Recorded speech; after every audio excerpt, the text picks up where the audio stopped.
Hello everyone, this is Kevin, otherwise known as Forum BX257. It's early in the morning, almost 7 o'clock, on Saturday, August the 7th.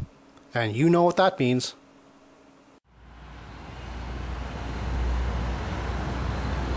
Well, I've arrived at the Sheraton.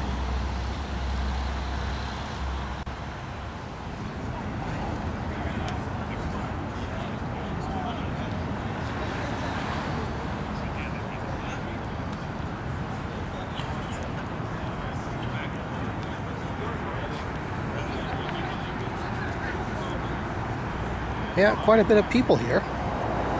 Guess I could better get in line.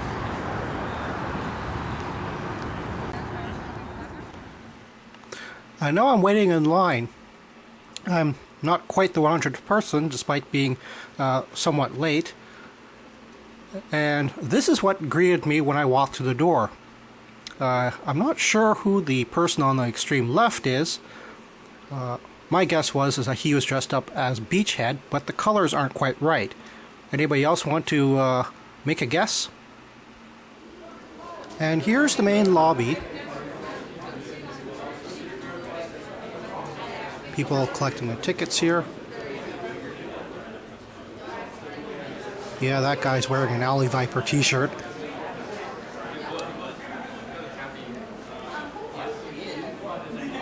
Everyone crowded around the display cases there. And here's what's left of the JoeCon exclusives. Out of the 100, there's probably like 20 left.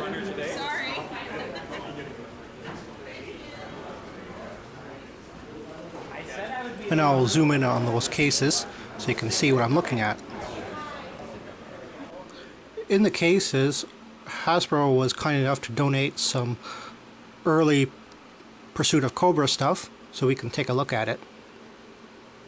In the other cases, however, there is the previous year's JoeCon exclusives. And of course, here's the Chrome Hiss tank, which my flash bounced off of rather mercilessly. And here we have the guy in the Cobra Commander outfit who was in character for the whole time, but rather comfortably so. He wasn't annoying or anything. But the guy playing Destro wasn't in character, which was really funny. Now I'm going to zoom in on the other case.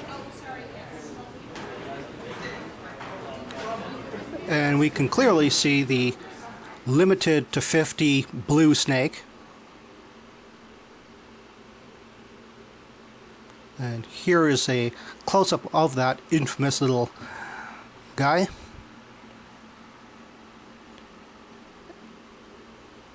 And here is the set, which was included in the big white box.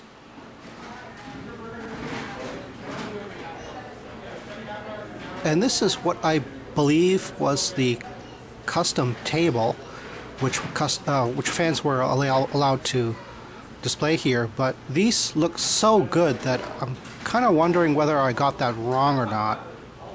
They're really professionally made.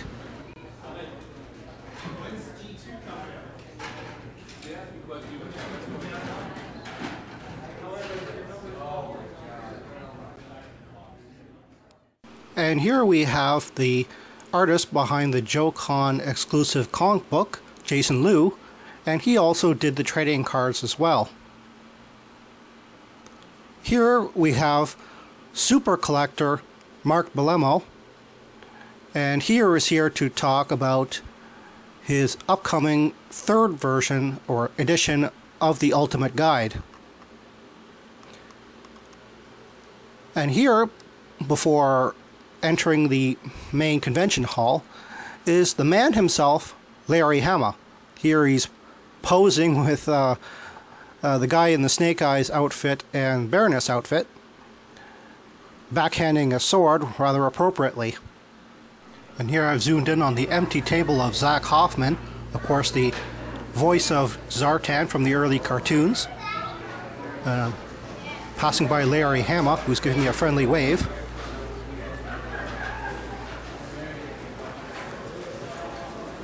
And this is the far right-hand corner of the convention hall, and I'm just going to sweep around here.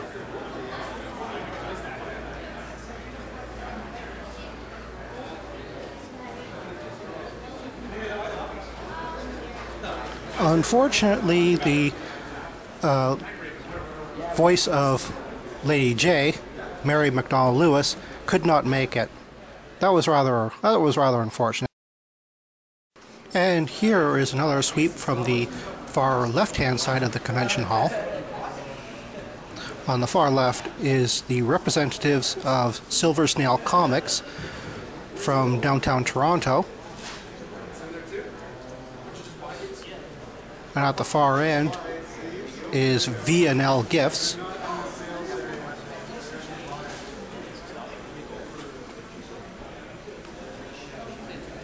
The guy playing Snake Eyes is giving me an interesting gesture here.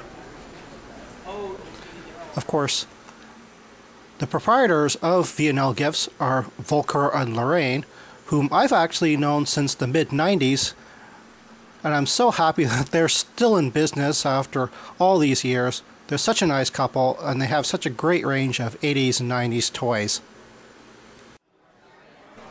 And here are the artists behind JoeCustoms.com, the 3 3/4 inch plastic surgeons.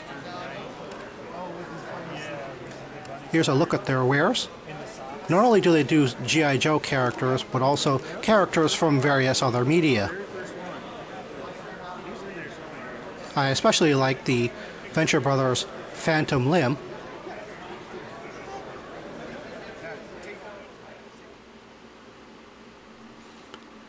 And of course here are the creators of Snake Oars Pizza, a comic book which I discovered was a spot-on parody of G.I. Joe.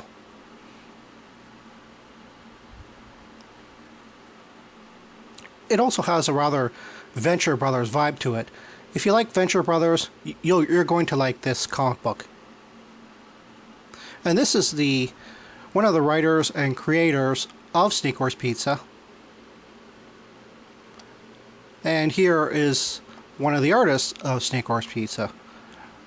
They're both very nice guys.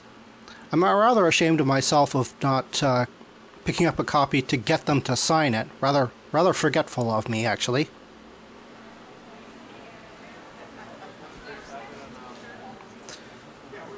And here is Scarlet and Dusty Fashionably Late. And speaking of late, it's time for me to go already. And now for the part you've probably been waiting for, the con haul. Of course, I was one of the first 100 in line, so I got the con set. I wasn't able to get the one that was limited to 50. I got there about 5 people too late, it seems. And while I did pick this up for somebody else, I do have to say that, unfortunately, I put this into a bag, which I thought would protect it. Instead, the bag left stains on this. If it was anything other than this bright, shiny white, it wouldn't have been a problem, but it's white. There are very slight stains. It might not come out in the video, but they're there. And the guy I'm giving this to, I'm not going to review this, but the guy I'm giving this to, please do a review, because I'd like to know what your thoughts are on this set.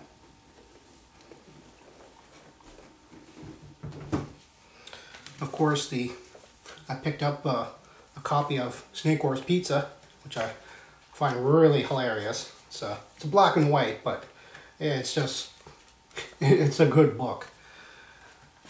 And of course, there's also something. This seems kind of like the JoeCanuck.com's newsletter.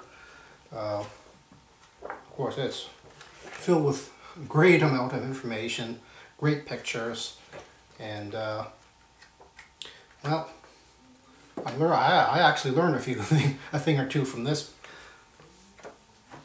And last but not least, at least things that were specific to the con, was of course I got Zach Hoffman's autograph, twice in fact.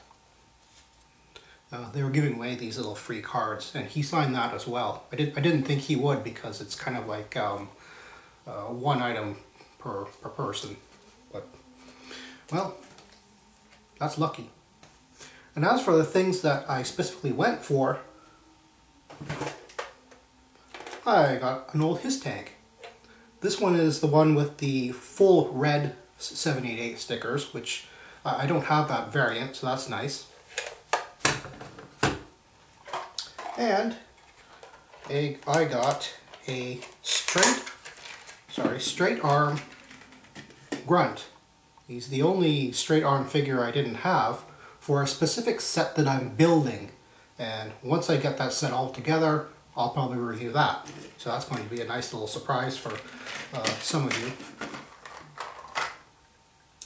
And finally, the thing I was really hoping to get, and I did, was a massive amount of paperwork that I'm missing. Well, not so much missing, but the Canadian packages often came with English and French, and sometimes I would get packages with either or. Rarely do they have both. This is one catalog which I've really been looking for forever, because this has the order sheet for that elusive Tan Vamp Mark II, which I haven't been able to get my hands on, even though I've seen it come up for auction like a dozen times. And of course, I've got a parachute pack, the Canadian version of the parachute pack, blueprints and instruction sheets for once. And of course, one of the reasons why I'm collecting paperwork is so that I could sort of answer some questions that I have about some of this stuff. And of course, wouldn't you know it, some of this paperwork is actually giving me more questions. This thing here is sort of blanked out by a white sticker, but this sheet was actually printed with a barcode on it. I have no idea why that is. It's on both the French and English versions, so